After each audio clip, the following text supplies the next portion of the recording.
patriotes. Et toutes les communautés de différents pays qui me font l'honneur de me suivre dans ce village virtuel qu'est la page de mes étoiles et moi. Pour ceux qui ne me connaissent pas, je suis l'étoile chrétienne, une artiste de gospel qui en aparté détient un village virtuel de sensibilisation, de dénonciation, d'éveil de conscience et de conseil dans le positif. Ma chère communauté, mes chères étoiles, depuis hier soir, on n'arrête pas de me taguer. Dans plein de directs. Ce matin, je me lève, mon téléphone est plein. Ce n'est pas genre, je vous invente quelque chose. Oh, l'étoile qui viens parler. Oh, l'étoile qui c'est chaud. J'ai d'abord pris le temps d'écouter la mère de l'enfant de Samy, notre jeune frère là qui est décédé. Je l'ai écouté. Sur Facebook, il y a deux vies. Il y a le virtuel et il y a le réel. Le virtuel, c'est vous là et moi. D'accord?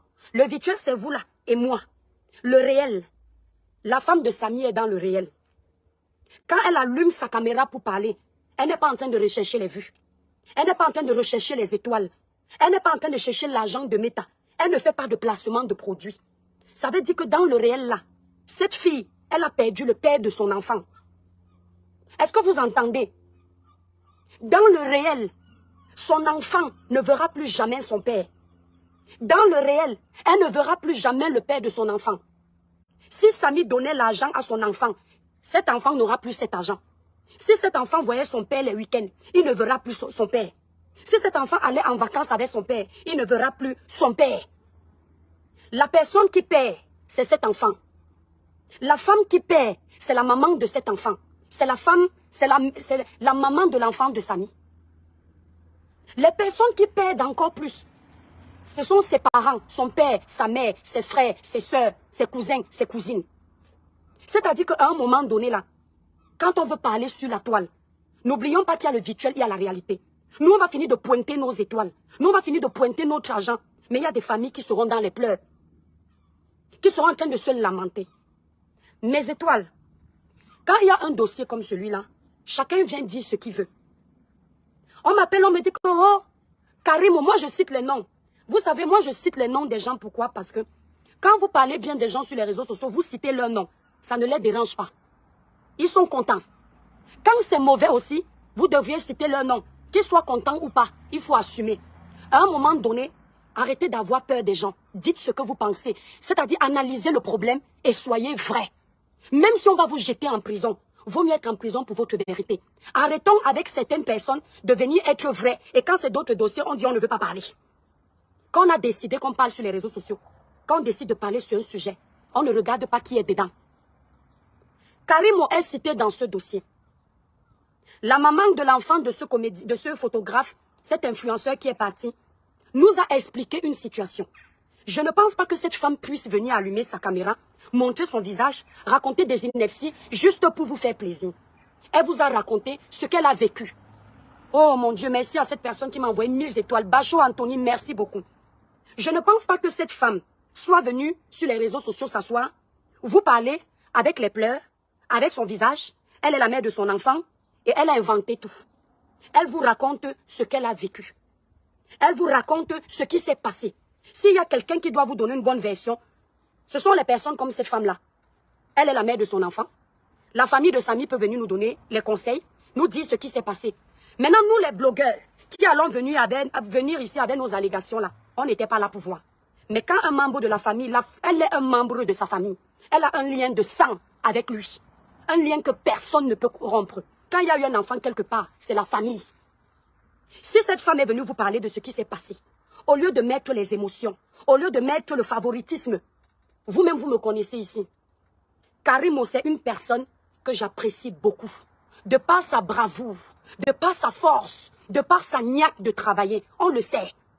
Elle bosse beaucoup et elle fait confiance à son travail, elle se bat. Mais quand il y a un problème comme celui-là, on ne doit pas regarder les millions de Karimo. On ne doit pas regarder le statut de Karimo. Parce que Karimo est PDG. Parce que Karimo emploie les gens. Parce que Karimo a beaucoup d'argent. On doit faire abstraction à son dossier. Parce qu'elle va enfermer les gens. Je suis désolée. Si Karimo, de près ou de loin, elle a quelque chose à y voir avec ce qui s'est passé, les autorités de notre pays doivent ouvrir le dossier. On doit mener une enquête approfondie. Ce jeune est parti à Kribi pour travailler pour le compte de Karimo. Il était en santé. Selon les dits, une voiture l'a heurté. Il a eu un petit problème. On devait l'opérer, ce n'était pas si grave. Qu'est-ce qui s'est passé pour qu'on déporte ce jeune de la ville de Kribi pour l'amener à Yaoundé ou partout où on l'a baladé? Qu'est-ce qui s'est passé? Selon certains dits encore, s'il vous plaît, partagez. Selon certains dits encore, apparemment même confirmés, il y a des choses qui se passent sur le corps de cet enfant. On ne retrouve pas certaines choses. Donc, si c'est vrai qu'on a enlevé les reins, je ne confirme pas que c'est vrai, parce que nous n'avons pas encore eu une enquête ouverte par nos autorités. Si c'est vrai qu'il n'y a plus de reins dans le corps de Samy, les personnes qui ont procédé à son opération doivent être interpellées. Si c'est vrai. Si. Analysez si. Si, oh. Maintenant, la maman de Pelé, où? Oui, mes étoiles, vous m'appelez pour m'amener où? Je suis en direct. Si vous voulez m'appeler, appelez la représentante. Ne m'appelez pas ma famille, pardon. Je suis en direct, vous allez m'appeler après. Les produits, vous allez commander après. Si c'est vrai qu'on a enlevé, vous avez partagé le direct là. Si c'est vrai qu'il n'y a plus de reins sur le corps de Samy, les personnes qui ont procédé à l'opération sur le corps de Samy doivent être interpellées. Si c'est vrai que Karimo a pris les décisions de faire opérer ce jeune sans le consentement de sa famille, Karimo doit répondre de ses décisions. Karimo, je t'aime beaucoup, je te respecte beaucoup, tu le sais. Mais ici, il y a un enfant qui ne verra plus sa maman. Tu as ta petite fille là. Si demain quelque chose t'arrive, ta famille voudrait qu'on soit au courant de ce qui s'est passé. Ton agent ne peut pas venir parler pour Samy. Ton agent ne peut pas venir nous faire taire. On veut savoir ce qui s'est passé. Est-ce qu'on entend? Si c'est vrai que Samy s'est retrouvé dans cet hôpital, on a pris la décision de l'opérer. C'est vrai que Samy était majeur. Mais bien qu'il soit majeur, il doit quand même avoir des membres de sa famille directs qui doivent être informés de la décision de l'opérer. Savoir connaître l'état de santé de Samy à l'instant où vous prenez la décision de l'opérer. Si c'est vrai. Donc Karimo doit nous répondre pourquoi a-t-elle pris, selon les dits, cette décision. Est-ce qu'elle a appelé les membres de sa famille pour demander s'ils sont consentants? Et si ce n'est pas le cas, que Karimo n'a pas appelé les membres de sa famille pour demander l'autorisation, elle doit nous dire en vertu de quoi elle s'est donné ce pouvoir de demander qu'on opère ce jeune, qui n'est pas seul au monde, qui a une famille. Elle doit nous dire sur la base de quoi. Attention, laissons les émotions. Y a-t-il eu urgence? Quand il y a urgence, on doit sauver une vie. Quelqu'un peut décider que oui, pardon, sauver. Mais il ne faut pas que ça passe inaperçu parce que c'est Karimo. Elle doit nous répondre. Elle doit nous dire pourquoi. Elle doit nous dire à tel moment, il y avait un problème, il y avait urgence, je ne pouvais ne pas accepter, j'ai donné l'autorisation. Karimo ne va pas cette fois se contenter d'un simple poste et on va dire comme c'est la boss lady, on va laisser. Non. Non, non, non, non, non, non. Le Cameroun n'est pas la cour du roi Péto. Le Cameroun n'est pas une récréation. Attendez, je vais bloquer ce petit-là qui me dit là. Voilà ce qui vous tue dans votre pays. Ce qui vous tue dans votre pays, c'est que vous appliquez la loi selon le grade de chacun. Il y a un jeune qu'on a arrêté dernièrement. On l'a arrêté dans une bourse. Je n'entre pas dans vos histoires de politique. Vous n'avez pas hésité de le filmer. Vous n'avez pas hésité de nous montrer qu'on vient de l'arrêter. Mais quand ce sont les gros poissons, vous voulez traiter back-back. Les Camerounais sont égaux. Il n'y a pas de petits Camerounais. Il n'y a pas de grands Camerounais. Tous les Camerounais méritent de vivre. Tous les Camerounais méritent d'être protégés. Vous faites la même chose. Kylian Mbappé, que j'aime beaucoup. Tout le monde le sait. Il ne vit pas au Cameroun. Il ne contribue pas à faire évoluer le Cameroun. Il paye ses impôts en France. Il ne contribue en rien à aider les Camerounais. Par contre, Papa Eto'o le fait. Mais Kylian est arrivé seulement pour 3 jours au Cameroun. Vous avez déporté l'arsenal de la sécurité. C'est très bien. C'est très bien. Vous nous avez prouvé qu'au Cameroun, on peut marcher et être protégé. On peut marcher, personne ne nous agresse. Vous avez protégé Kylian Mbappé. Mais comme vous avez protégé Kylian là, qui paye ses impôts en France, qu'il soit riche, c'est son problème. Hein. Ce n'est pas notre problème, c'est pour sa famille et lui. La réalité, c'est que dans sa richesse, ce n'est pas lui qui fait évoluer le Cameroun. Mais dans la pauvreté des petits Camerounais comme Samy, qui est décédé, le Cameroun évolue. Parce que quand on cherche un photographe pour mettre en exergue les grandes marques, on appelle Samy. Quand on cherche un photographe pour filmer une région du Cameroun, représenter cette région, on appelle Samy. Donc indirectement là, Samy contribue à l'évolution de son pays. D'accord? On appelle Samy, il est sur place, sur le soleil de Douala, sur le soleil du Cameroun, il est là. Les routes sont gâtées, il roulait dessus. Samy se battait au Cameroun. De la même façon que vous aimez la vie de Kylian Mbappé, qui ne vit pas au Cameroun, au point de déporter l'arsenal de sécurité là. C'est de la même façon que vous devriez aimer nos petits jeunes du Cameroun. Nos petits jeunes qui se battent. Nos petits jeunes qui se tuent à la tâche pour valoriser le Cameroun, pour subvenir aux besoins des Camerounais, pour subvenir aux besoins de leur famille. C'est de la même façon que vous deviez faire attention à ces jeunes-là. Il y en a marre que vous protégez seulement les gens qui ont l'argent. Il y en a marre que les gros poissons gagnent toujours sur les petits. On doit ouvrir une enquête pour savoir ce qui s'est passé. Maintenant, moi, je ne vais pas entrer dans les confirmations des histoires de voyages nocturnes. Je ne suis pas la collègue des sectaires. Je ne suis pas la collègue des gens dans les éloges. Je ne suis pas la collègue des gens qui mangent les enfants des gens dans le FAMLA. Sauf les collègues peuvent savoir qu'effectivement, à telle heure, on a mangé quelqu'un. Je ne peux pas confirmer ça. Merci pour vos étoiles. Mais en tant qu'Africaine, sachant que ça existe, la mère de l'enfant de Samy nous dit que, à un moment donné, on a annoncé dans l'oreille de son frère que la sœur de Karim aurait dit à l'oreille que c'est Karimo qui te tue. Il faut donc que cette sœur-là soit interpellée par les autorités. Parce que vous savez, je ne défends personne. Lorsqu'on construit un empire, c'est très difficile de le construire. On met des mois, des années à construire cet empire. Mais pour démolir cet empire, en un claquement des doigts, on démolit l'empire. S'il est vrai que la sœur de Karimo a dit dans l'oreille de Sam, avant de mourir, qui a répété que c'est Karimo qui le tue, hein? Il faut qu'on interpelle cette sœur. Parce que les autorités de notre pays, le gouvernement camerounais sait que la sorcellerie existe. Le gouvernement camerounais sait que les sectes existent. Le gouvernement camerounais sait que le trafic d'organes existe. Donc ils ne doivent pas faire semblant de ne pas voir ou de ne pas entendre ce qui se passe. Ce qui s'est passé avec la mort de Martinez, ce qui s'est passé avec la mort du jeune Aïssi Menge, ça ne va pas se répéter. Ce qui s'est passé avec Brian Fombor, où on n'a jamais de suite, on mène les Camerounais en bateau là. On ne veut pas. Nous sommes fatigués de perdre nos frères. Nous sommes fatigués de perdre nos collègues. Nous sommes fatigués de perdre nos enfants. Nous sommes fatigués que nos vies ne soient pas prises en considération. Nous sommes fatigués que parce que quelqu'un a l'argent, il va aller négocier, on ne va pas nous donner la suite. Si la sœur de Karimo a dit ça, qu'on la chope, on l'amène au poste de police, elle nous explique sur la base de quoi elle a dit que Karimo est responsable de la mort de ce petit. Parce que c'est sa sœur. Hein? Qu'on vienne nous dire sur la base de quoi elle a dit ça et qu'on mène une enquête. Parce qu'on ne va pas perdre les jeunes comme ça tous les jours. Tous les jours. Parce que si c'est faux, hein? Si c'est faux, faut pas que Karimo qui donne du travail aux gens, Karimo qui développe le Cameroun, oui, parce que grâce à Karimo, on connaît aussi le Cameroun. Karimo paye ses impôts au Cameroun.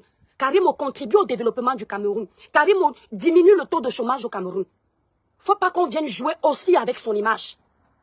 Si c'est faux, il faut qu'on puisse nettoyer l'image de Karimo. Faut pas que les gens, les vendeurs de produits cosmétiques, comme moi là, parce qu'ils savent que Karimo est un maillon fort dans l'industrie de la cosmétique et que pour eux, ils se disent que quand il y a plusieurs dans la cosmétique, ça leur prive de leur vente. Faut pas qu'ils viennent profiter de l'occasion de la pluie pour détruire le commerce de Karimo parce qu'on se connaît. Ce n'est pas Karimo qui vous évite de vendre. Karimo a le génie, l'intelligence de travailler sa marque, d'employer des gens, d'ouvrir des sociétés partout dans le monde. Elle se bat pour s'en sortir. Donc si son image est salie dans le négatif, on doit se battre aussi pour redorer son image. Mais si c'est le contraire, on doit se battre pour l'enterrer. C'est comme ça. Parce que si tu veux le succès, ton succès là doit être mérité. Si tu dis que tu gagnes ta vie en travaillant, on doit voir les preuves. Mais si à chaque fois il y a un scandale, on n'essaie pas de faire une recherche, de mener des enquêtes approfondies parce que tu es Karimo, ça veut dire que le Cameroun est un État corrompu. Je n'ai pas dit que le Cameroun est un État corrompu. Parce que vous prenez toujours mes dits, vous partez transformer. Je n'ai pas dit ça. Merci Caroline. Vous prenez toujours mes dits, vous partez transformer. Je n'ai pas dit que le Cameroun est un État corrompu. J'ai dit si c'est comme ça que ça se passe, ça veut dire que le Cameroun est un État corrompu. Et nous ne voulons plus de ça. Nous ne voulons plus de ça. On dit que l'enfant là, quand il mourait, les larmes coulaient de ses yeux et les larmes étaient noires. Nous sommes les Africains. Nous avons notre culture. Nous connaissons les réalités de l'Afrique. Qu'on ne nous embrouille pas. Le tout si, qu'on ne nous embrouille pas. Un cadavre qui pleure en Afrique, c'est un cadavre qu'on a soit mangé. Il a mal, il ne comprend pas pourquoi on le prend. C'est un cadavre qui souffre. Et il pleure pour vous dire que pardon. Les larmes que je suis en train de couler ici, elles ne sont pas simples. Enquêtez. Vous avez entendu? Nous venons de l'Afrique. Ne faites pas semblant d'oublier. Le cadavre là qui coule les larmes, il veut vous dire que ne vous aveuglez pas. Si c'est ce qu'on dit, hein, je parle de ça. On doit enquêter. Pourquoi vous aimez le sabotage? Je suis responsable de ce que je dis. Wilson Thiam, je suis responsable de ce que je dis, pas de ce que tu entends et que tu comprends. Hein? On a saboté qui ici? On va lire ton commentaire. Pourquoi vous aimez le sabotage, mes frères et sœurs? Et toi aussi, tu vends les laits. Quand ça sera toi, on verra. Vous voyez? Tu ne vas pas me couper dans mon élan. Parce que je suis sûr que là où tu es là, tu as bien compris ce que j'ai dit. Tu as compris? Tu as bien compris ce que j'ai dit. Je n'ai jamais été pour les gens qui salissent le travail des autres. Les gens qui dénigrent l'image de ceux qui se sont battus pour être quelque chose. Que le ciel m'en soit témoin. Mais je refuse de faire partie des personnes injustes sous prétexte que quelqu'un a un nom. Le nom de Karimo est cité dans cette triste tragédie. Karimo doit nous dire ce qui s'est passé. Tu ne parles pas de ce que j'ai dit. Tu mens. Elle doit nous dire ce qui s'est passé. Il paraît que là-bas à Kribi, elle n'est pas allée voir le jeune. Elle doit nous dire pourquoi elle n'est pas allée voir le jeune, mais elle donnait les décisions à distance. Si elle est allée voir le jeune, qu'elle vienne nous expliquer qu'elle a vu le jeune. Mais selon les dits, elle donnait juste les décisions, elle intimait l'ordre de faire ça, ça, ça. Selon des dits prouvés par la maman de l'enfant de Samy. Qu'elle vienne nous dire pourquoi elle n'a pas vu le jeune. Pourquoi à distance elle n'a plus le rôle de ses parents. Arrêtez avec vos bêtises. Karimo n'est pas sa maman. Tu as raison, Samira. Karimo n'est pas sa maman. Karimo n'est pas son père. Karimo, c'est son employé. C'est son employeur. Elle n'est rien dans la vie de ce jeune. Arrêtez de vénérer les gens comme ça. Ton patron n'a pas le droit de prendre les décisions sur toi. J'ai été salarié. Mon patron n'a... Depuis quand le patron d'une entreprise décide de faire opérer quelqu'un? Donc, si elle a pris cette décision et qu'elle l'a fait pour sauver le jeune, il faut qu'on mène une enquête, preuve à l'appui, et qu'elle nous dise que oui, voilà pourquoi j'ai pris cette décision. Peut-être que c'était pour le bien du jeune, mais ça a mal tourné. C'est ce que j'essaie de vous expliquer. Pourquoi vous êtes comme ça, mes frères camerounais? Pourquoi à chaque fois qu'on veut dénoncer, vous faites ça? Pourquoi vous faites ça? C'est vous qui souffrez. C'est vous qui subissez l'abus de pouvoir. C'est vous qui venez des familles pauvres. On ne vous capte pas, on ne vous gère pas, on abuse de vous. On vous élimine comme des petits moustiques. Quelqu'un essaie de venir faire un plaidoyer en votre faveur. Quand est-ce que le Cameroun va changer? Quand est-ce que vous allez ouvrir les yeux? Quand est-ce que vous allez comprendre qu'on ne vous respecte pas? Combien de jeunes sont déjà morts là? Vous avez déjà compris qu'on a entendu à la radio qu'on a lancé un communiqué pour enquêter? Vous avez entendu? Depuis que les gens dénoncent les loges, moi je suis pas au Cameroun, les gens dénoncent les loges, les gens dénoncent les sectes. Vous avez entendu qu'on a lancé une enquête pour démanteler ces réseaux? Vous ne pouvez pas réfléchir. Vous posez une question de savoir, est-ce que ça n'arrange pas certaines personnes qu'on vous tue comme des mouches? Est-ce qu'il n'y a pas une bande organisée pour détruire les jeunes du Cameroun? Vous êtes l'avenir de demain. Vous ne pensez pas à ça? Vous êtes seulement là pour insulter les gens, pour cogner les têtes aux gens sur les réseaux sociaux, pour attendre qu'il y ait des buzz inutiles? Des sujets aussi primordiaux que vous deviez défendre pour vous protéger demain, pour protéger vos enfants de demain. C'est vous qui êtes contre ces sujets-là? C'est vous qui êtes contre cette dénonciation? Vous travaillez dans des sociétés pour des grandes marques. Vous n'êtes même pas valorisés. On vient dénoncer pour vous. Pour qu'on vous respecte, pour que vous n'alliez plus entrer dans les choses bizarres parce que vous voulez vite l'argent. Quand on dénonce ça, c'est pour que le Cameroun avance. C'est pour que le pays avance. Ce n'est pas pour vous ramener en arrière, c'est parce qu'on vous aime. Vous pensez qu'on va gagner? Je vais gagner combien dans ce live que je n'ai pas déjà? Vous pensez que je ne pouvais pas taguer une des blogueuses là? Je commence à clasher et j'ai les mêmes vues. Vous pensez que ça m'arrange d'être assise là au soleil? Transpirer? Pour gagner quoi? 200 € d'indirect? Vous pensez que je n'ai pas ça? Pour faire quoi avec? Nous sommes les enfants du Cameroun. Nous sommes les voix des sans-voix. L'influenceur doit être capable de dénoncer l'injustice. Les familles pauvres vont se tourner vers qui? Quand vous êtes dans un pays où la loi ne s'applique que quand les gens ont l'argent. Vous qui va vous défendre? Vous n'avez même pas d'avocat. Et même lorsque vous avez un avocat, la plupart du temps, on est capable, je ne dis pas qu'on corrompt, on est capable de corrompre vos propres avocats, votre propre défense. Vous ne voulez pas que ça change. Vous avez le résultat de Brian Fombo. Vous connaissez les circonstances dans lesquelles Brian Fombo est décédé, non? On vous a déjà dit qui a arraché la vie de Brian Fombo. La famille de Brian Fombo va pleurer à vie. Rien ne fait plus mal à une famille que quand on arrache son enfant. Et on sait que ce sont des circonstances bizarres. On n'a pas de suite. C'est-à-dire vous tuez cette famille doublement. La famille d'Aïssi Menge Hilaire. Vous avez la suite du dossier d'Aïssi Menge Hilaire qui s'était fait opérer dans un hôpital. Vous n'avez pas la suite et on a enlevé ce que vous connaissez. Vous n'avez pas la suite, n'est-ce pas? Aïssim Nguile était l'enfant d'un pauvre. Aïssim, merci Caro. Aïssim Nguile était l'enfant d'un pauvre. Le dossier de Martinez Zogo. Vous avez exactement la suite. Vous avez fini de faire bou. Être contre ceux qui avaient leurs avis parce que moi je suis une personne vraie. Vous avez vraiment la conclusion du dossier de Martinez? Vous n'avez pas. Pauvre Camerounais. Parce que, au lieu d'être solidaire, d'être unanime sur une cause qui peut faire évoluer notre pays, vous êtes contre la personne qui vient vous défendre. Comment vous voulez que d'autres blogueurs prennent le dossier en main quand vous essayez de m'éteindre? Karine Mongwe est citée dans cette affaire. Elle doit aller répondre devant les autorités compétentes. Ça ne va pas s'arrêter sur Facebook parce que ce n'est pas le buzz. Mes frères camerounais, ce n'est pas le Congo ça qu'on fait souvent ici entre nous. Merci beaucoup, mon étoile. Ce n'est pas le Congo ça qu'on fait souvent entre nous. C'est un enfant qui a perdu sa vie. Et peut-être qu'il ne sera pas le dernier. Peut-être que les choses vont toujours se passer bizarrement. Je ne peux pas vous confirmer qu'on l'a vendu dans le Moukouagne. Je vous ai dit que je ne suis pas collègue, je ne voyage pas la nuit. Moi, quand je dors la nuit, je me réveille le matin pile poil. Si tu viens me réveiller en plein sommeil, je vais me lever parce que mon âme est dans la maison. Ça ne sort pas pour aller voyager dans les maisons des gens. Je ne suis pas collègue des sorciers. Je ne connais pas les sorciers. Par contre, je sais les combattre avec la prière. Je ne peux pas confirmer. Je dis qu'on doit écouter la maman de l'enfant de Samy. Si elle peut passer sur un plateau de télévision, qu'elle confirme ses dires. Pour que si des choses comme ça se passent dans notre pays, que ceux qui ont l'habitude de faire certaines choses bizarres aient peur. Même si Karim Oni est pour rien.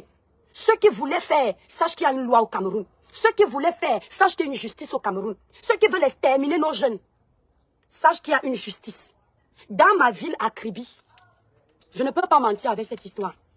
Il y a eu une histoire de sorcellerie.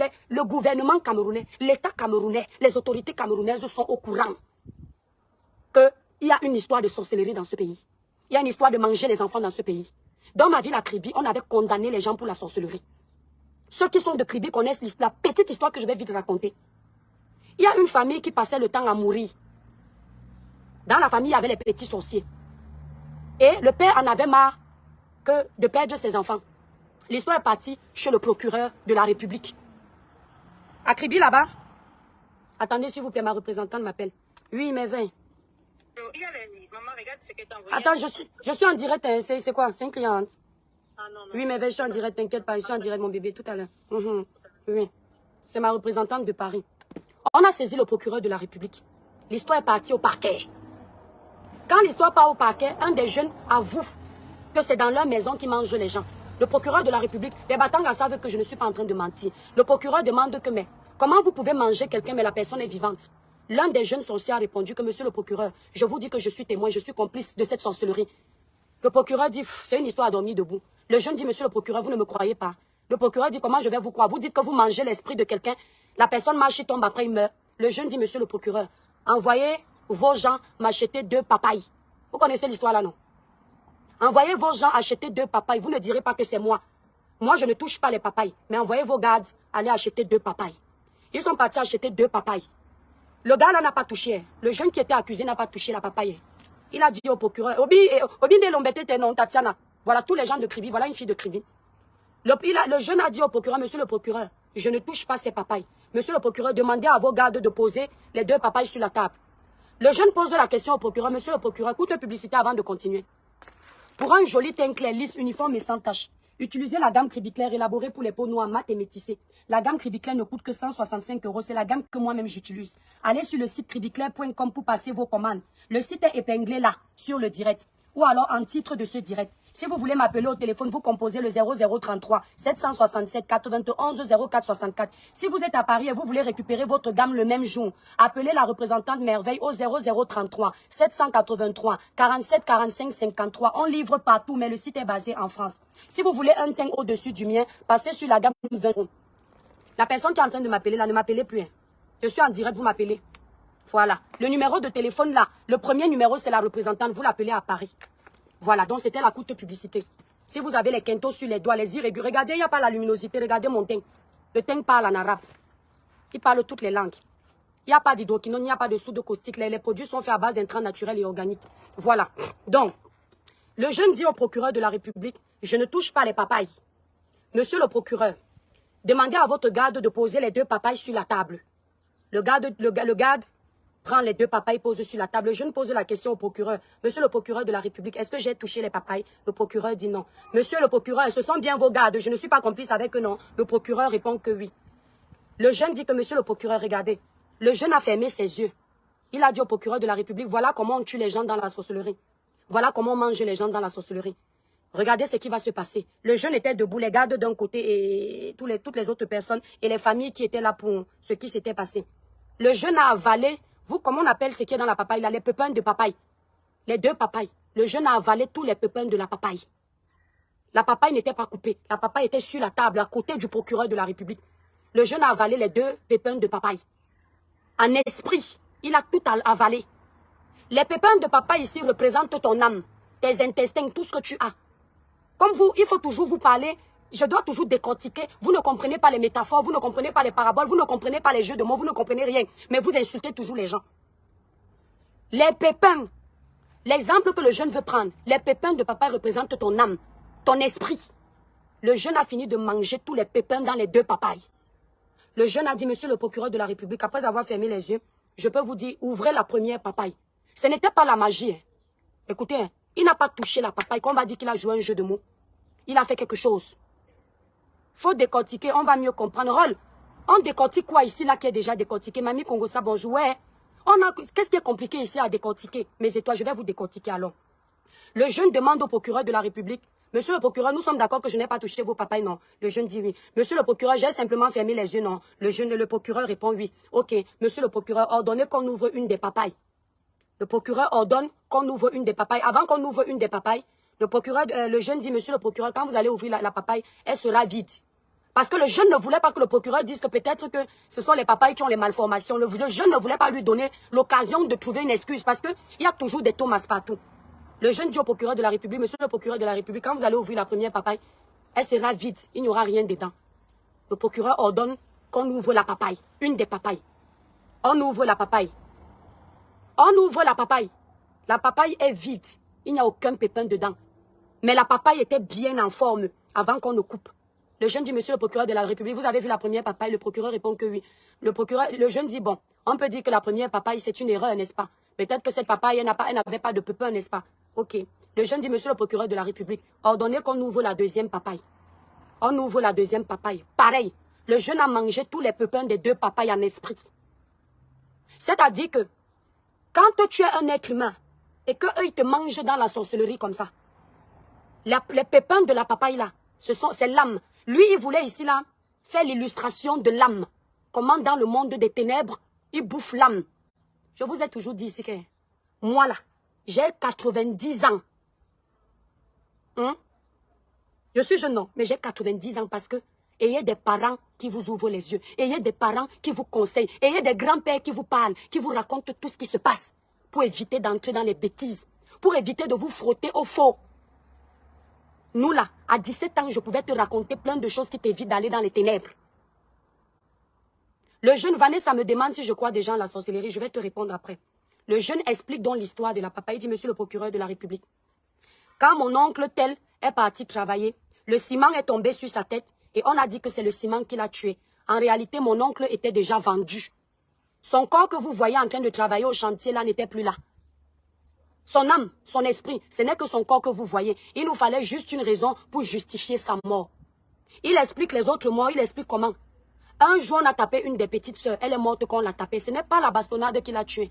Son âme était déjà mangée. Il explique, le jeune explique. On a jugé cette histoire à Kribi. Que les Kribiens viennent dire ici que je mens. Et dans plein de nos villages, il y a ça. Vous voyez une famille, on élimine comme ça là. On n'a même pas pitié de cette famille. Chaque année, ils perdent quelqu'un. Il y a les morts naturelles, mais il y a les morts orchestrées par le monde mystique. Les gens mettent des antennes mystiques dans vos vies. Dès que vous progressez un peu, on vous éteint. On écoute tout ce que vous faites. On vous suit à la loupe. Dès que vous essayez un peu d'évoluer, on vous abat. Dès qu'on sent que tu as la lumière, dans le monde des ténèbres, tu peux apporter un plus. Tu es une proie à grignoter. Tu es une proie à bouffer. Dans le monde humain, si tu es un bosseur, dans le monde des ténèbres, tu vas aller faire les champs. Si tu es quelqu'un qui construit les maisons, dans le monde des ténèbres, tu vas faire les villas. Les thomas sont versés ici là plein. La mort de ce jeune n'a rien de naturel. Les thomas sont versés ici là plein. Mais ils savent au fond de que ce que je suis en train de dire là, ce n'est pas un mensonge. Donc quand il y a des accusations, menez des investigations. Ne faites pas semblant. Plein de gens là dans le gouvernement ou bien plein de gens là de nos autorités, certains, hein, plein là, savent qu'ils ont vécu des cas comme ça dans leur famille. Mais quand on leur propose un dossier comme celui-là, ils font semblant comme s'ils ne croient pas à ça. Alors que beaucoup. Combien de fois, on n'a pas vu des scandales ici là, où un général ou un lieutenant de police, où il était quoi, je ne connais plus son grade, passé à Canal 2, il avait un gros serpent dans son bureau. Un gros serpent qu'on a tué. Le serpent faisait quoi dans son bureau? Vous avez oublié?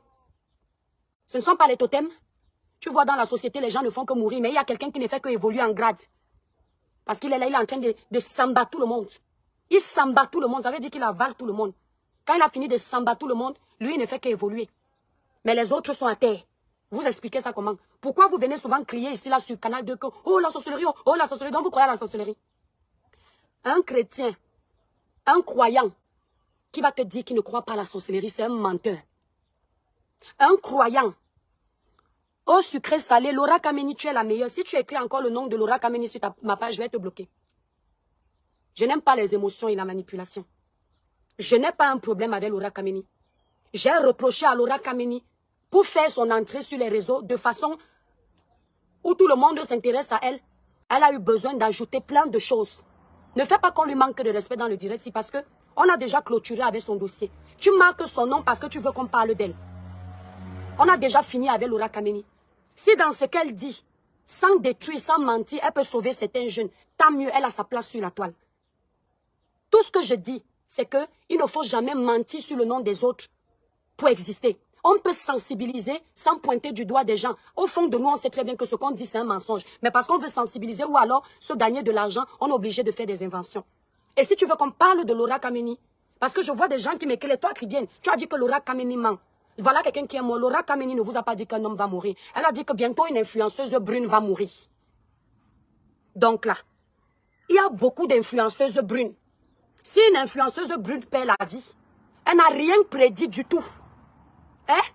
Vos histoires là, qu'on vous endort, on vous raconte ce que vous voulez écouter et vous voulez pousser tout le monde à pratiquer le suivisme moutonnier. Mon cerveau n'est pas en pause pour que je me laisse amadouer par quelqu'un.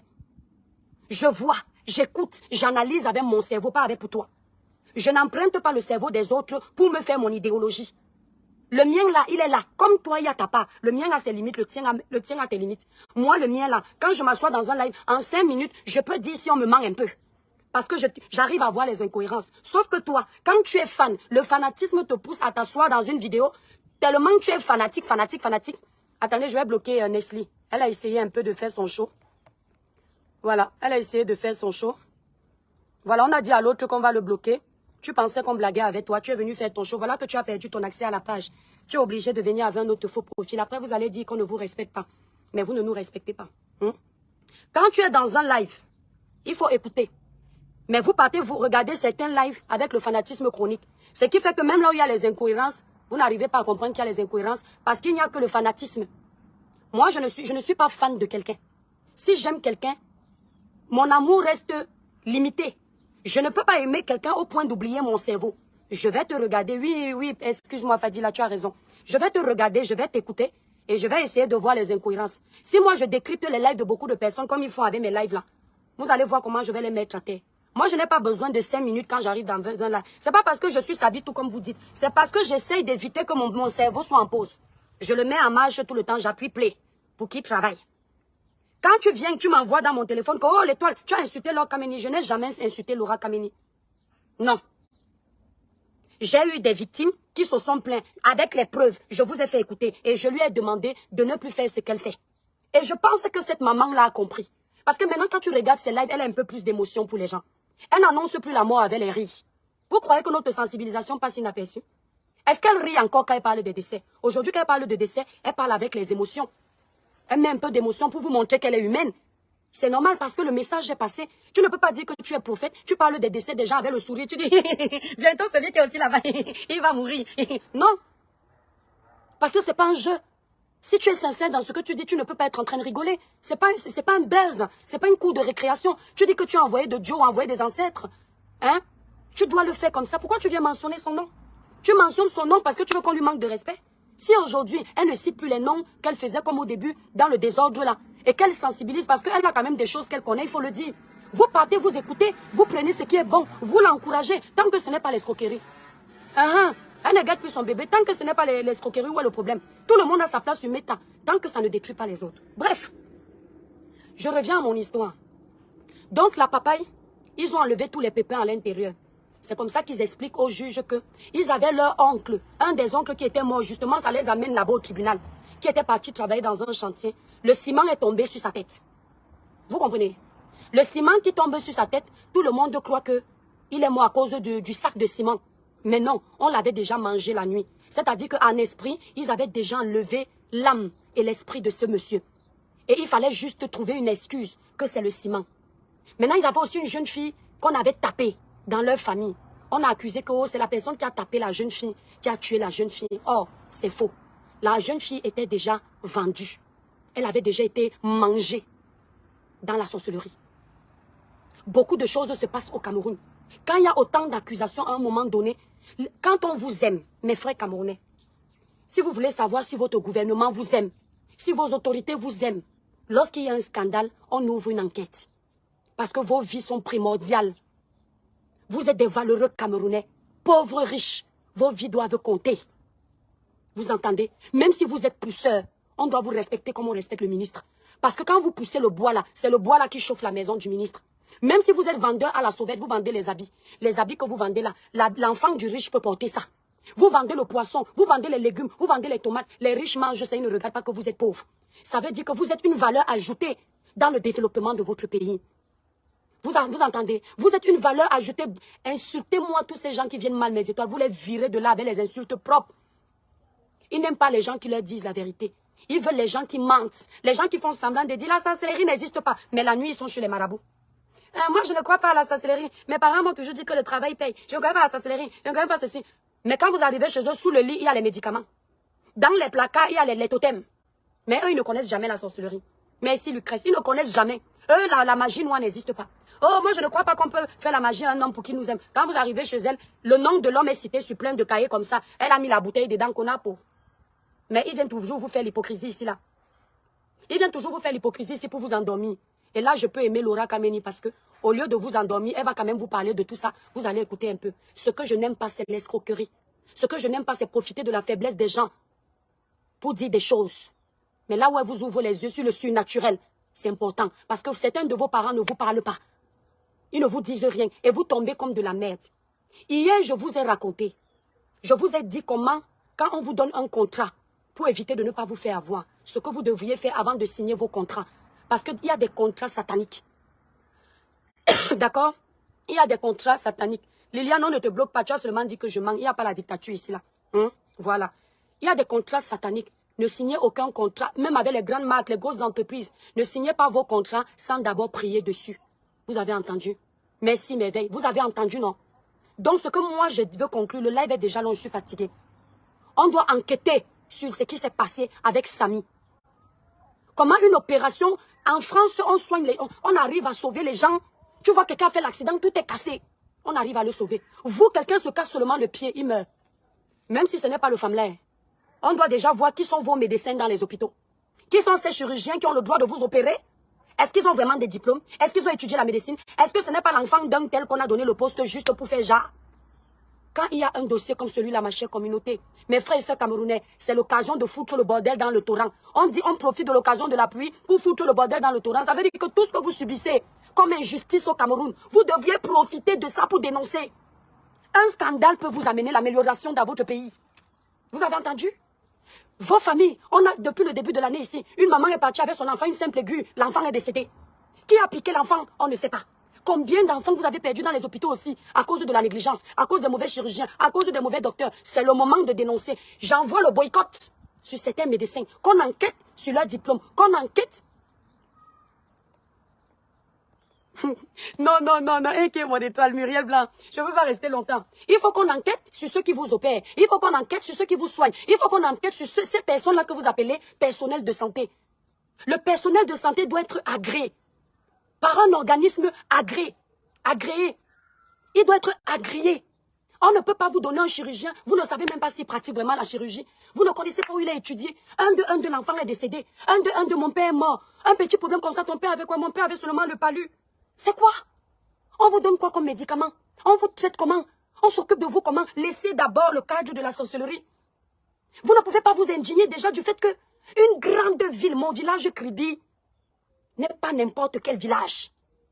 C'est normal que quelqu'un fasse un accident dans Kribi. Il n'y a pas un médecin chirurgien pour l'opérer à Kribi.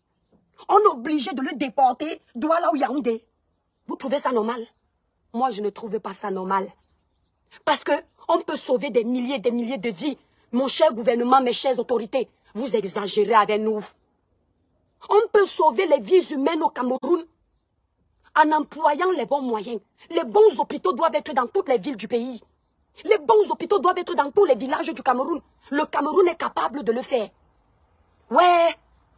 Ouais, mon Dieu. Est-ce que vous savez même ce qui se passe dans les hôpitaux?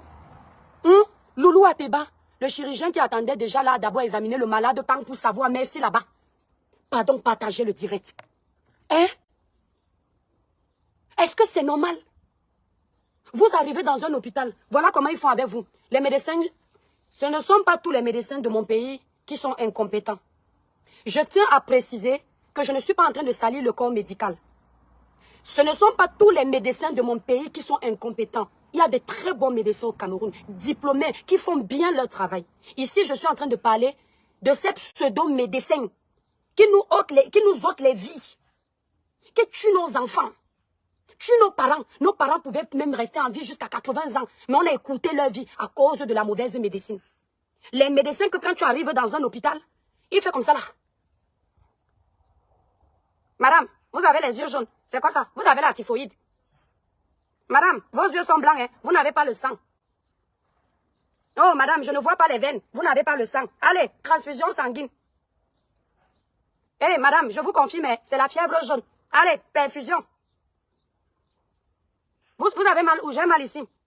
Bon, madame, comme vous avez mal ici, vous chauffez un peu là. C'est le palu. C'est comme ça que ça se passe. Docteur, je vomis beaucoup. Je vomis beaucoup, je vais aussi aux toilettes. Tu es assis comme ça. Hein? Tu es assis comme ça. Docteur, je vomis beaucoup, je vais aussi aux toilettes. Oh, vous avez la dysenterie amibienne. Ordonnance. Aucun examen. On te donne les médicaments d'une autre maladie. Tu es aussi là, tu bois. Et vous êtes au courant de ça. Quand on vient dénoncer, elle m'éveille. Quand on vient dénoncer, vous dites que oh, les toi qui bien s'habille tout. On va t'enfermer ici au Cameroun. C'est moi qu'on tue là-bas au Cameroun. Ce sont vos familles, non? C'est comme ça que ça se passe, non? Ce sont vos familles, non? Est-ce que moi, quand je vais à l'hôpital, si ce n'est pas Jean Latou le rhume, le médecin ne me donne pas un médicament sans me faire des examens. D'accord? Tu arrives à l'hôpital. J'ai une étoile là. Récemment, on dit à sa mère au Cameroun qu'on va l'opérer de la cataracte.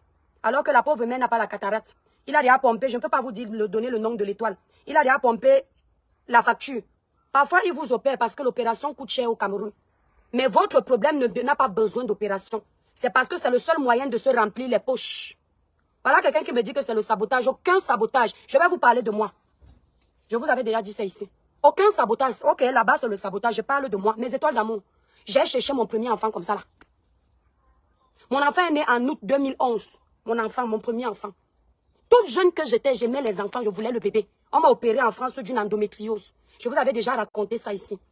Quand je tombe enceinte, ma première grossesse que je prends, je fais une grossesse extra-utérine.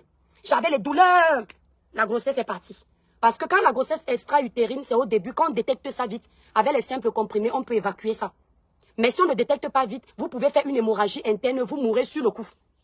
D'accord? Ou alors, on vous fait une ablation des trompes parce que la grossesse extra-utérine, si c'était dans les trompes, ça va peut-être endommager les trompes. On enlève tout.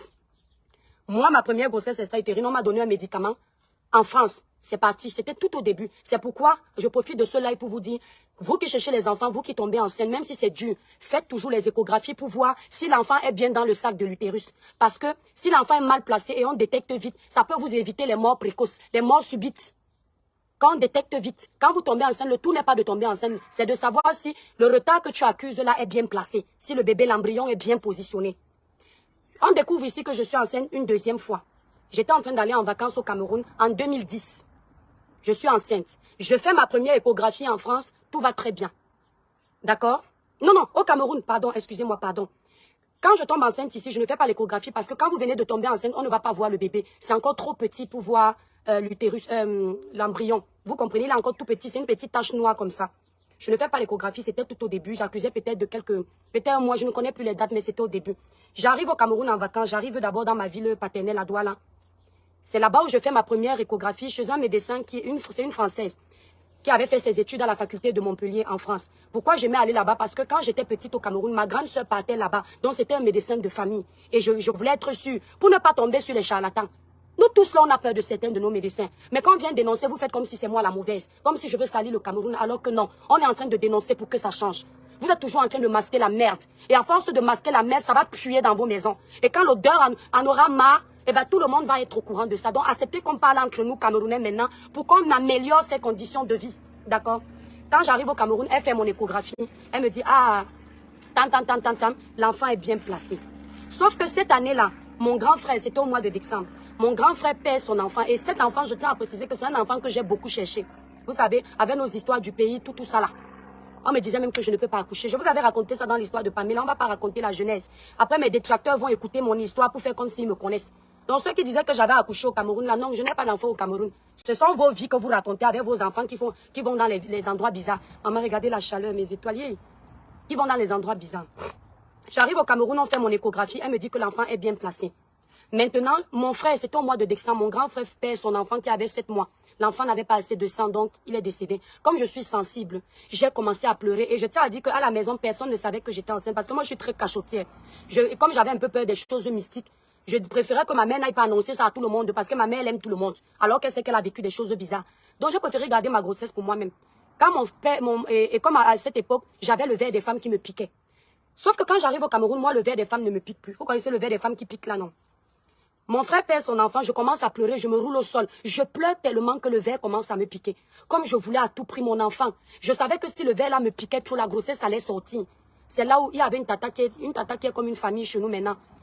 Je parle à voix, je lui dis que tata Régine, je ne sais pas, le verre a commencé à me piquer, je suis enceinte, je n'ai encore dit à personne. Mais le verre me pique. Et elle me dit qui est l'étoile dont tu es enceinte. Bon, elle me dit J, parce que mon petit nom c'est J ou Achou. Elle me dit J, dont tu es enceinte. Et tu as touché le mort comme tu as touché la tata en question, c'est une tata Bamileke. Donc, on se connaît, elle connaît mes grandes soeurs depuis petit, donc elle m'a vu grandir et on est devenus comme une famille. Donc, elle me dit que l'étoile, je t'ai vu hier porter le bébé qui est mort. Chez nous, les Bamileke, une femme enceinte ne touche pas le cadavre. Et comme tu dis que le verre te pique là, la grossesse là va sortir. Quand elle dit comme ça, moi j'annule ça dans mon cœur avec la prière parce qu'elle n'a pas mal dit, mais j'annule parce que c'est négatif. Elle me dit que va prendre une feuille, tu mets sur ton orteil. Que quand tu as vu le corps, le cadavre, quand tu es enceinte chez eux, les Bamileke, tu dois attacher ça sur ton orteil, j'ai attaché. Maintenant, quand j'attache, j'ai quand même peur. C'est pas parce que tu as dit qu'au nom de Jésus, je ne vais pas perdre mon enfant que tu ne dois pas chercher à te protéger. Quand elle me dit que je vais quand même perdre mon enfant, je prends peur parce que le verre continue à me piquer les jours d'après. Chez nous, quand un nouveau-né vient de mourir, le cadavre ne dort pas. Chez nous, les Batanga, les Chrétiens. Donc, on a enterré l'enfant de mon frère le même jour, la même nuit, en fait. Le lendemain, donc, comme c'était le mois de décembre, je crois que le lendemain, c'était le 25 décembre, un truc comme ça. On fait la fête de Noël et tout. Le surlendemain, le verre continue à me piquer, je prends peur mes étoiles. Quand on dit sabotage, vous pouvez aller écouter mon histoire de Pamela. Je suis sûre que vous allez reconnaître l'histoire si je vous avais déjà raconté ça il y a 1 an et demi, quand je suis arrivée sur la toile. Je pars donc faire ma première échographie dans mes étoiles. Je tombe sur un médecin, je ne connais plus le quartier, ce n'était pas loin d'Ongousso. Je prends le taxi, j'arrive. Le médecin, je lui dis, docteur, je suis enceinte, mais mon frère a perdu. Je raconte ce que vous avez raconté. Il me dit, d'accord, il me fait une échographie, il ne voit pas le bébé. Et je lui dis que, mais docteur, c'est moi qui lui dis, regardez, moi je n'ai pas fait médecine. Vous comprenez? Moi, je n'ai pas fait la filière de médecine. Mais c'est moi qui lui dis, quand il me fait l'échographie normale, c'est moi qui dis au docteur que, docteur, peut-être c'est normal que vous ne voyez pas. Il me dit que je ne vois pas le bébé, comme tu as mal et ça pique. Je ne vois rien, le sac de l'utérus est vide. Je lui dis que, mais docteur, peut-être je vous ai donné, il me dit, ça fait combien de temps vous n'avez pas eu les règles? Je lui dis, j'ai fait ma première échographie. Il me dit, ça fait combien de temps vous n'avez pas eu les règles? Je dis, docteur, à ce stade-ci, c'est normal que vous ne voyez pas l'enfant en passant par l'échographie normale. Pourquoi vous ne me faites pas l'échographie endovaginale? C'est moi qui dis au docteur. Je suis couchée, je ne sais pas si c'est peut-être ça qu'il est énervé. Il a décidé de finir avec moi. Écoutez, c'est moi qui, il me dit, endovaginal, vous inquiétez pas. Il fait comme ça, vous inquiétez pas. J'avais prévu vous faire une échographie endovaginale. J'ai dit, ah d'accord. C'est comme ça qu'il va prendre l'appareil de l'échographie endovaginale. Comment on appelle ça? Donnez-moi le nom, vous les médecins. Donc il met un truc dedans, il met. Il tourne, il cherche partout. Il dit qu'il est dans l'utérus, il ne voit rien. C'est lui qui dit, et ça tourne aussi dans l'appareil d'échographie. Il ne voit rien. Après, il me dit que bon, comme tu vois là, est-ce que tu vois, voilà le sac de l'utérus? Non, il me montre le sac de l'utérus. Le sac de l'utérus est vide. Il me montre l'échographie, je vous promets, le sac de l'utérus était vide. Je sais regarder quand même une échographie, même si je ne suis pas médecin. Vous savez, non, pas... Non, je veux l'appareil là, mon étoile. Je sais quand même regarder parce que tu apprends la sonde, merci. Je crois que c'est ça. Hein, quelqu'un dit le Doppler, c'est pas la marque. Le spéculum. Non, est-ce que c'est pas le spéculum? Je crois pas que ce soit le spéculum. Bon, bref, on s'en fout, mes étoiles. Nous ne sommes pas les médecins. Donc, il a fini de faire ce qu'il a fait. Je dis que oui, docteur, le sac de l'utérus est vide. Mes étoiles, je vous raconte encore l'histoire là comme si c'était hier. Parce que quand j'étais en train de vous faire le témoignage de Pamela pour vous encourager, je vous ai parlé ça avec amour. Donc, il me fait l'échographie. Et puis, il me dit ça dans mon cœur. Je dis, hé Seigneur, tu m'as encore abandonné. Une larme a coulé, mais bizarrement, je n'ai pas pleuré. Parce que j'ai un esprit qui est bizarre. J'ai le genre d'esprit. Oui, peut-être c'est... Non, je demande l'appareil, pas l'échographie pelvienne. Je demande l'appareil. J'ai un esprit bizarre. Quand tu m'annonces une mauvaise nouvelle, si vraiment c'est une nouvelle qui est avérée, d'accord? Si c'est une nouvelle qui est avérée, mon cœur fait boum, boum, boum, boum, boum. C'est comme si je vais mourir. Mais ce jour-là, il m'a annoncé ça. Quand j'ai perdu ma première grossesse, j'ai fait ma grossesse extra. Quand j'arrivais au CHU de Nantes, mon cœur, je sentais pas ma grossesse. C'est comme si je savais que la grossesse n'est pas bonne. Mais lui, quand il m'a dit ça, ma larme a coulé seulement. J'ai dit, dans mon cœur, Seigneur, tu m'as encore abandonné. Après, je lui ai dit, docteur, il me dit, c'est très urgent. Là, la grossesse n'est pas là, mais vous êtes enceinte. Et si cette grossesse, elle est en train d'évoluer dans les trompes, vous ne pouvez pas, vous allez faire une hémorragie interne et vous allez mourir. Il me parle comme ça. Un temps, je sais que moi, je vis en France. Vous comprenez un peu? Moi, j'ai ma prise en charge en France. Je suis venu au Cameroun peut-être seulement avec 1,5 million. Moi, je n'étais pas riche. Les 1,5 million, j'avais déjà dépensé 500. S'il me demande plus d'1 million comme il me demandait là, je prends où? Je dois rentrer en France. Je lui dis, il me dit que, bon, écoutez, je vais vous opérer. Vous allez devoir payer 1 million et quelques. Il faut qu'on vous opère d'urgence. Que le ciel m'en soit témoin. Je ne mens pas. J'étais zen. Je dis, ok, docteur, le problème, c'est que moi, je ne vis pas au Cameroun, je vis en France. Et en France, j'ai ma couverture sociale. Ma couverture dans mon, comment on appelle ça? Je ne sais pas comment une couverture sociale, c'est-à-dire si tu es malade, on te soigne. L'assurance prend ça en charge. Chez nous, ici en France, c'est comme ça que ça se passe. Si tu as la mutuelle prend en charge, tu ne payes rien. Même l'hospitalisation, tu ne payes rien. C'est pour ça qu'on vient dénoncer ici que vous aussi, vous puissiez bénéficier de ça. Et puis vous nous insultez qu'on a... Nous, on bénéficie de ça. Et on veut que vous bénéficiez de ça. Je lui dis que je ne peux pas. Non, pas la carte vitale. Si je veux leur expliquer, moi, je connais la carte vitale à eux pour qu'ils puissent comprendre le système, ceux qui sont au Cameroun. Il me dit que non, si vous passez la nuit, vous allez mourir, mes étoiles. J'ai dit, docteur, je vais rentrer. Donc, j'avais déjà prévu que je vais aller changer mon billet. Le lendemain, je suis en France et je vais rentrer. Je lui ai dit, docteur, il n'y a pas de souci. Comme j'ai vu qu'il insistait trop, j'ai dit, docteur, je vais revenir. Mes étoiles, je suis partie. J'ai commencé à marcher à pied. Je dis, Seigneur, tu m'as encore oublié. Seigneur, tu m'as encore oublié. Quand j'arrive à la maison, vous savez, malgré tout ce que je fais là, ma famille n'est pas au courant. Hein. Je vous ai dit. J'arrive à la maison, j'ouvre le portail de chez nous, je vois ma mère au balcon. Elle est sur la terrasse. Ma mère me voit abattue, elle me dit que mon andia est couverture médicale. Merci beaucoup, Loulou Ateba. Moi, je ne tombe pas beaucoup malade, donc ce sont des endroits que je ne fréquente pas beaucoup. Elle me dit, mon andia est, c'est-à-dire mon enfant quoi? Vous savez, même si vous n'avez pas mal, même si vous n'avez pas peur de quelque chose, devant votre maman, une douleur que vous n'arriviez pas à exprimer, j'ai craqué. Je suis tombée sur ma maman, j'ai commencé à insulter ma maman. J'ai dit, ma, votre sorcellerie. Je suis arrivée ici enceinte. Maintenant, je pars. On a fait l'échographie à Douala. Maintenant, le médecin dit qu'il ne voit pas. Maman, votre sorcellerie, vous avez mangé mon enfant dans votre famille. Je commence à parler comme ça. Ma mère commence à pleurer. Ma mère me serre dans ses bras. Ma grande soeur qui est dans la maison là entend. Elle me regarde, elle ne dit rien. Ma mère aussi me regarde. Ma mère, un temps dans sa jeunesse, ma mère a fait beaucoup de fausses couches et de grossesse extra. Donc, ma mère me dit que tu dis que tu étais enceinte, tu as fait l'échographie à Douala. Je dis oui, je suis le docteur de ma... Donc, le docteur que j'avais vu, la gynécologue, là, c'est un gynécologue qui suit mes soeurs au Cameroun. Donc, je lui dis, je suis le docteur de Maïva. Elle me dit, ah bon? Et elle connaît le médecin là, que c'est un médecin très fort. C'est une femme blanche qui vivait au Cameroun. Elle avait épousé un noir au Cameroun. J'ai même oublié son nom. Docteur Epaka. Voilà, le docteur Brulet. Le docteur Brulet Epaka. Epaka, c'était son nom de son nom camerounais. C'est ceux qui connaissent le docteur Brulet Epaka à la clinique de Bonaprison. C'est elle qui m'avait pris en charge. Elle me dit, mais pourtant, le docteur Brulet ne peut pas se tromper. Et ma mère dit, hey, même comme je ne suis pas médecin, moi, je n'ai jamais entendu qu'une grossesse qui était déjà dans le sac de l'utérus, elle quitte encore pour aller devenir extra. C'est soit dans le sac, soit ce n'est pas dans le sac. Comment ça se fait? Ma mère commence à prier. On me met à genoux. Ma grande soeur, mes grands frères, je me mets au milieu. Ma famille commence à prier sur moi. Ma famille commence à prier sur moi, commencer à dire que, oh, s'il y a ça, s'il y a ça. C'est comme ça que le lendemain, on m'envoie chez un autre gynécologue. Ma grande soeur m'accompagne chez un autre gynécologue. Ma grande soeur me dit dans la voiture que tu vas apprendre à respecter le nom de Dieu. Depuis quand un enfant est dans le... On n'a pas encore fait l'échographie, on n'a pas encore confirmé que mon bébé est là. Mais ma famille est déjà confiante. On arrive chez le docteur Isso. Ma grande sœur dit que depuis quand... Mémé a dit, nous on appelle notre mère que Mémé. Mémé a dit que depuis quand un enfant est dans le sac de l'utérus, après il sort encore. Allons chez le docteur Isso. C'est un docteur très fort au Cameroun, mais il a beaucoup de patients. On arrive chez le docteur Isso. Le docteur Isso me fait une échographie. Il ne voit pas l'enfant dans l'échographie normale. Il passe par la voie basse. Après il dit, oh, on ne lui dit pas que je suis enceinte, on ne dit rien. On manque, docteur, j'ai mal au ventre. Il dit que tu as mal au ventre. Il fait l'échographie. Après il passe par la voie basse. Et puis il dit, la voie que vous connaissez, la niasse. Et puis il dit, oh, mes félicitations, ma fille. Vous savez, on vous dit mes félicitations, mais vous avez mal au cœur. Parce que vous ne savez pas, vous ne connaissez pas ce qui vous attend. Mes étoiles. Florence, exactement. Le docteur me dit, oh, mes félicitations. Et il voit que j'ai une alliance sur le doigt. Il me dit, vous êtes mariée? Je dis, oui, docteur, je suis mariée. Il me dit, jeune comme ça, là. Je dis, oui, je suis jeune. Mais je suis mariée. Il me dit, bravo, votre mari a de la chance. Je dis, docteur, ce sont les jumeaux, ce sont les jumelles. Parce que comme j'étais seule en France à l'époque, j'avais peur des jumelles ou des jumeaux puisque je ne m'y connaissais pas. J'étais toute jeune. J'avais peur que si j'ai les jumeaux, je ne puisse pas m'en sortir. Donc, je voulais l'enfant, mais j'avais peur de ça. Et il me dit, non, non, il y a un seul bébé. Il me dit, tu vois la petite tache là? Je dis, oui, c'est un seul. Pourquoi je vous ai amené dans tous ces détails, mes étoiles?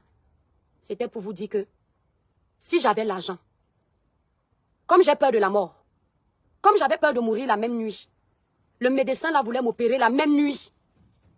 Une femme qui veut le bébé, il allait me faire perdre ma chance d'être maman. Ce que je vous raconte est vrai. Un charlatan, parce qu'il voulait l'argent. Il est médecin dans un hôpital connu, à Pringousso. Ce monsieur ne mérite pas exercer. Combien de femmes il a opérées qui ne méritaient pas d'être opérées? Combien de vies humaines il a arrachées alors que ça ne méritait pas? Une vie humaine, c'est un bébé. Un fœtus, c'est un enfant qui va naître.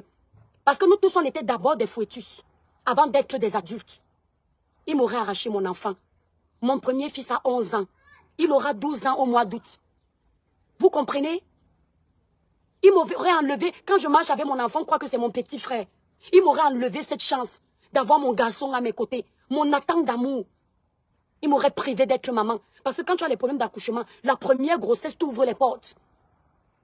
Et quand tu rates la première grossesse, c'est pas sûr que les autres vont entrer. Et c'est ce qui se passe. J'ai oublié son nom, Muriel Blanc. Je vous promets, si je retrouve son nom, je vais vous donner. Je vais vous montrer, j'ai encore l'échographie là. Vous allez voir, l'échographie est vide. On ne sait pas comment il a trafiqué ça pour me montrer une échographie vide. Voilà. Chelsea, j'ai eu exactement la même chose. Malheureusement, je me suis laissée opérer. Et vous voyez. Un médecin de Réa m'a appelé qu'il a déclaré la mort de ma soeur. Si on n'achète pas 10, si on n'achète pas 10e ordonnance, regardez les médecins. Et quand on veut parler, quand vous me voyez, je ne suis pas une justicière, mais j'ai une page de sensibilisation. La dénonciation, l'éveil de conscience et les conseils. Je le fais pour aider. Je le fais parce que notre pays, si tu n'as pas l'argent, on t'oublie. C'est une vérité. On m'amène devant un tribunal, on me dit de le prouver. Je vais montrer mon échographie. Je ne suis pas en train de salir le corps médical. Non. Je vais dire que monsieur, l'enfant là est né à la datation. L'échographie est datée. Je vais vous montrer l'enfant qui aura 12 ans le 26 août. Vous allez faire. On va dire, est-ce que c'est la diffamation? Est-ce que c'est le mensonge? Non, l'étoile ne ment pas. Madame, vous avez raison. On ne peut pas t'enfermer. Mais bon, dans votre pays, on vous connaît. Même dans la raison, vous enfermez les gens. Quand on dénonce ça, c'est pour ça. Je ne reste pas sur Karimo. Je parle en général pour conscientiser. Tous les jours. Comment vous expliquez que les Camerounais ne vivent pas 100 ans? Comment vous expliquez que le plus gros âge d'un Camerounais, c'est 50 ans? C'est rare qu'un Camerounais atteigne 60 ans. Mon père, moi, est mort. Il n'avait pas 70 ans. Parce qu'on l'a opéré. Il allait bien pendant 2 jours. Il est décédé. Comment vous expliquez ça? Comment vous expliquez que 9 sur 10 opérations en France réussissent? 9 sur 10 opérations en France. Je ne parle pas des autres pays d'Europe. Je ne suis pas là-bas. Mais au Cameroun, je ne vais pas donner un taux parce que je ne suis pas au Cameroun. Mais la plupart des gens qui se font opérer en 2023 n'en ressortent pas indemnes. Pourquoi? Notre pays a la possibilité de nous donner les moyens qu'il faut pour être bien opéré, pour avoir un bon matériel dans les hôpitaux, pour avoir un bon personnel soignant. Est-ce qu'on est en train de salir le pays? Si on ne parle pas, quand est-ce que les choses vont changer? Est-ce qu'on est en train de faire un live pour nous déshonorer? Non, c'est pour attirer l'attention. Vous voulez que les blogueurs fassent quoi? Qu'on passe le temps à s'insulter? Qu'on passe le temps à vous montrer nos culottes, nos habits? On doit aussi vous servir d'aide. C'est notre façon d'apporter quelque chose à l'édifice. Si tu n'as pas l'argent, tu n'as pas le bras long pour aider tes frères camerounais, tu fais comment? On a aujourd'hui, il y a plus de 1500 personnes dans le live. Quand tu as plus de ces personnes, vous connaissez quelle autorité nous regarde? Une ministre de la Santé qui nous regarde, qui peut avoir pitié Nourane Foster regarde mes lives et commande mes lives. C'est une femme, c'est une députée. Elle peut porter nos voix. Nous, on parle ici et dit, mais j'ai écouté le live de cette fille. J'ai écouté pour mon frère tel. J'ai écouté. Il faut que je parle de ça dans je ne sais pas, une conférence de presse. Il faut que je parle de ça lors des réunions. Et ça peut débloquer des choses. Vraiment, les Blancs meurent à 100 ans. Mes étoiles d'amour, on va suivre la suite de cette histoire. Et si la famille de ce jeune peut me contacter, me donner plus d'informations, on va parler de ça en direct sans avoir peur de personne. Merci beaucoup pour vos étoiles. Que Dieu vous bénisse. Oh, Talita Cortez, que Dieu te bénisse. Toutes les personnes qui m'ont envoyé les étoiles, que Dieu multiplie vos poches. Que Dieu vous donne en abondance. Courte publicité. Pour un joli teint clair, lisse, uniforme et sans tache, utilisez la gamme Cribiclair élaborée pour les peaux noires, mat et métissées. La gamme Cribiclair ne coûte que 165 €. Passez vos commandes sur le site internet cribiclair.com. Je livre partout. Si vous voulez une gamme au-dessus, vous prenez la gamme 21 Jeux Éclat Plus, qui ne coûte que 235 €. Non, Mathis, c'est pas cool.